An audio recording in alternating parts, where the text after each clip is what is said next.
It's another edition of Time About the Movies, and today we're wrapping up October 1994, looking at October 28th. And we've got 6 movies to look at today, so let's just jump on into it. We'll start off with the biggest new release of the weekend, and that is Roland Emmerich's follow-up to Universal Soldier with Kurt Russell and James Spader. This is Stargate.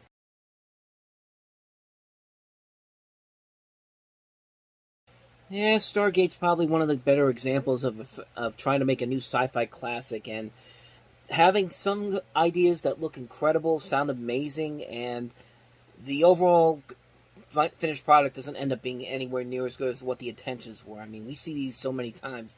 This is probably one of the best examples of it because the idea for this is so cool. You got these soldiers going into this wormhole, and they find themselves being transported to this mysterious planet and all that, and you think you're going to see something very interesting with it. And it starts off with this cool-looking image of these soldiers going into the wormhole, which, honestly, after all these years, still kind of holds up, but once you get to the actual planet and once you actually get to this world that they build, it's not really all that investing or exciting whatsoever. This is the quintessential Roland Emmerich.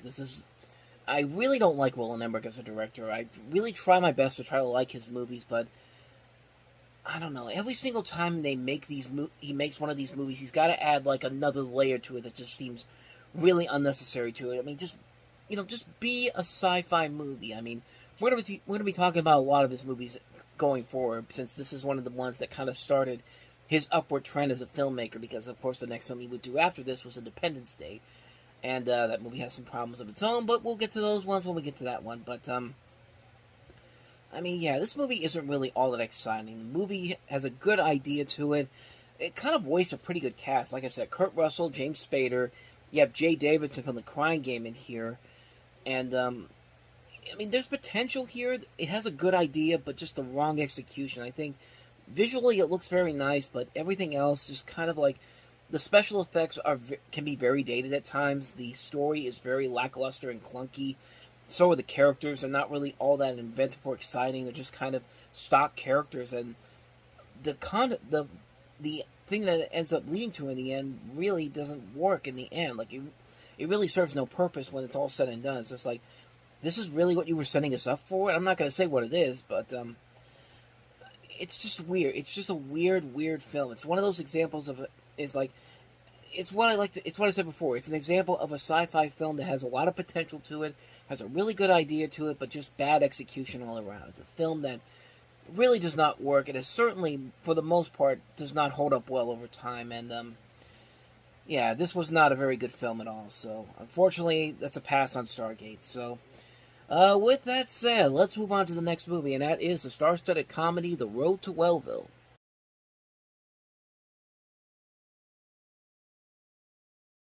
Again, kind of like Stargate, a movie that has a lot of good ideas to it, but just real bad execution and not a whole lot of good characters to go with it. I mean, you got a really solid cast here. Anthony Hopkins, Matthew Broderick, Bridget Fonda, Joan Cusack, Dana Carvey, Cole Meany, Michael Lerner's also in here. A really good cast overall. A real fun idea. You could really take a satirical concept to this, especially with Anthony Hopkins' performance in this, but it just comes off as really goofy, but at the same time, it doesn't really know what kind of a movie it wants to be. Does it want to be a straightforward screwball comedy? Does it want to be more like a serious drama? And that little TV spot there doesn't really tell you much, but the movie itself really has no idea what kind of a movie it wants to be. Does it want to be a straight-up screwball comedy? Does it want to be something that wants to be taken more seriously? Do they want to be more satirical about it? I mean, there's just nothing really there to really make you understand what they're going for here. Like, what's the end result of this supposed to be? And it would help if the jokes were funnier too, but they're not really. Dana Carvey's performance in this just really isn't all that good, and most of the performances in here are not really all that good. And this is Alan Parker. Alan Parker's made some great movies in the past. Bugsy Malone, Midnight Express, Fame, The Wall. We've talked about some of his great movies. Mississippi Burning, Come See the Paradise, The Commitments. This is the first one from him that I've seen in a very long time that I can honestly say was not very good. And, I mean, really, I don't have much more to say about this one. This one's kind of a really bad film. It's not funny. It's not engaging. The story isn't all that good. It's just a film that has some good ideas to it, but just not good execution. High ambitions, didn't stick the landing. The Road to Wellville. Actually, we've been talking about a lot of those movies that have been like that recently, but let's see if we can try to turn it around with the next movie that we have here. Richard Dreyfuss starring in Silent Fall.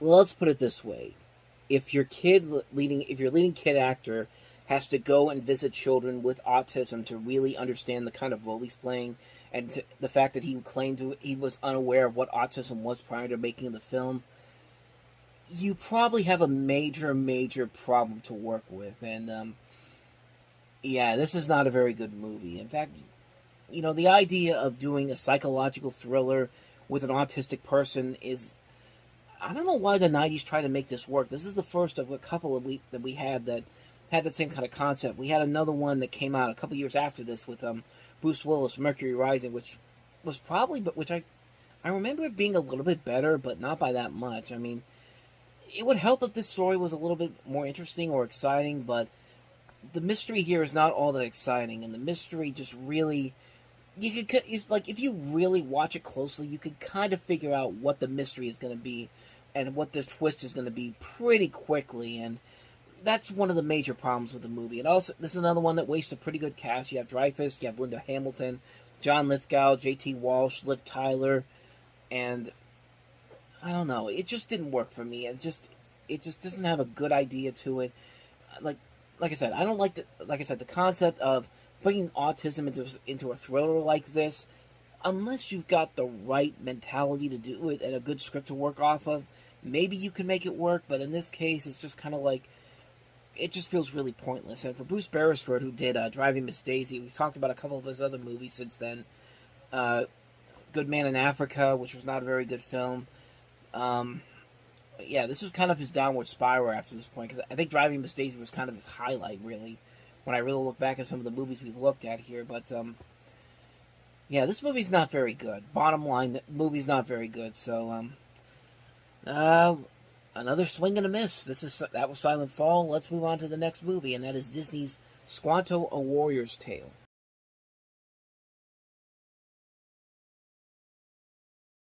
Yeah, that one didn't work either. Yeah, this was not a very good movie, and it was actually one of two Disney movies that came out in the next year that would involve Native Americans. The other one was Pocahontas, which was a little bit more a lot more successful. But yeah, this one just didn't work. It's a movie that really, I don't think they wanted to tell a true story, a true engaging story. I think they just wanted to make something to bring the kids in here. And I mean, Roger Ebert kind of said it best. This is the kind of superficial, tidied up, idolized history that might appeal to younger viewers, but no thoughtful person would ever be able to take this seriously. And it's hard to take this stuff seriously, and unless you have something really good for it, unless you have a really good angle, a really good script, a really good direction. But there's none of that in here, honestly. It's just one of those movies that just really feels like, it just feels like they just forced it out there to try to get something out there that would become a hit, but it never did. And coincidentally enough, Irene Bedard, who's in this movie, would later go on to voice Pocahontas. Another interesting comparison there, but not even an interesting comparison, just that.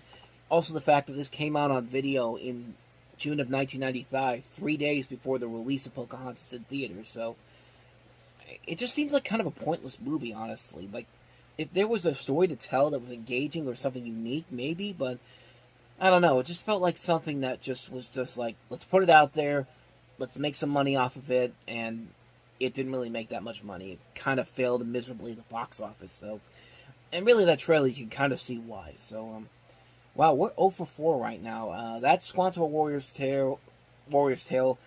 I would say let's go for it. Let's see if we can get one here, but I haven't seen this next one. It's the Spike Lee presentation, Drop Squad.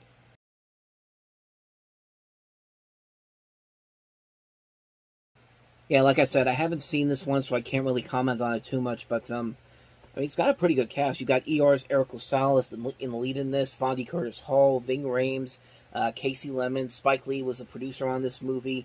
In fact, this movie was actually seen as possibly influential on the release of Bamboozled. And coincidentally enough, the movie was dropped from theaters. It played when the movie Drop Zone was released weeks later. But yeah, Drop Zone and Drop Squad are very different movies in general, but I mean, this movie looks like it could be pretty decent. I've actually seen this DVD cover, the DVD and VHS for this, several times when I've been out to like thrift shops or like the places like CD Warehouse, Cash and Culture, those places where you go buy DVDs and VHSs for old DVDs and VHSs, and I've always seen this one there. It's just something that never really got my attention right away, but I don't know. Considering that cast that they have there, I wouldn't be surprised if this actually was kind of an underrated little gem here. But yeah, for the most part, I really don't know too much about this one, so I can't really comment on it too much. Like I said, I haven't seen it, but like I said, it definitely has some promise to it just from that trailer alone. So maybe one day I'll definitely check it out. But yeah, that's Drop Squad. But let's move on to the last movie here and see if we can end the show on a much more positive note, and that is Linda Fiorentino starring in The Last Seduction.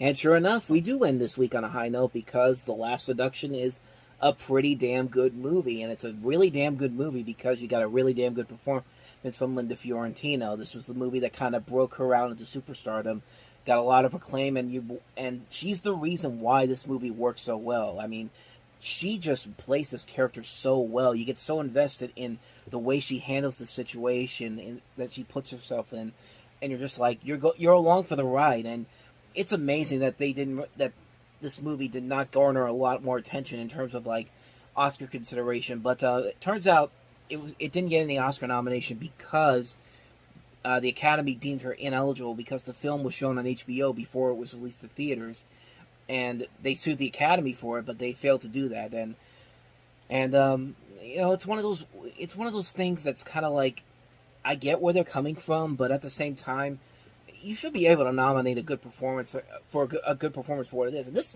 performance by Linda Fiorentino is really good. I mean, she's not just playing a femme fatale; she's actually playing a very intriguing character that you get invested in. And she has all these other characters that she's working around, like Peter Berg and Bill Pullman, and they're great characters as well. This is directed by John Dahl, who did Red Rock West, which was a very underrated film that we talked about a couple years ago. Excuse me. But yeah, it's an incredible film. It's a film that doesn't get a whole lot of attention. If you haven't seen this movie, I highly recommend checking it out. You will not be disappointed by it. It's a great film, great performances all around that carry it through. The Last Seduction, I can't recommend it enough. And so on that note, we wrap up another edition of Time About the Movies. We'll jump into November on the next episode with 6 movies, including Kenneth Branagh's adaptation of Mary Shelley's Frankenstein, Kevin Costner and Elijah Wood starring in The War, the video game adaptation Double Dragon, Oleana, Pontiac Moon, and Floundering. So 6 more movies to look at on the next episode. But until then, thank you very much for watching, and if you want to see more videos like this, please hit the playlist on the next page, check out the previous episode, and I will see you guys tomorrow for another episode. So thank you for watching, I'll see you next time, and until then, as always, take care.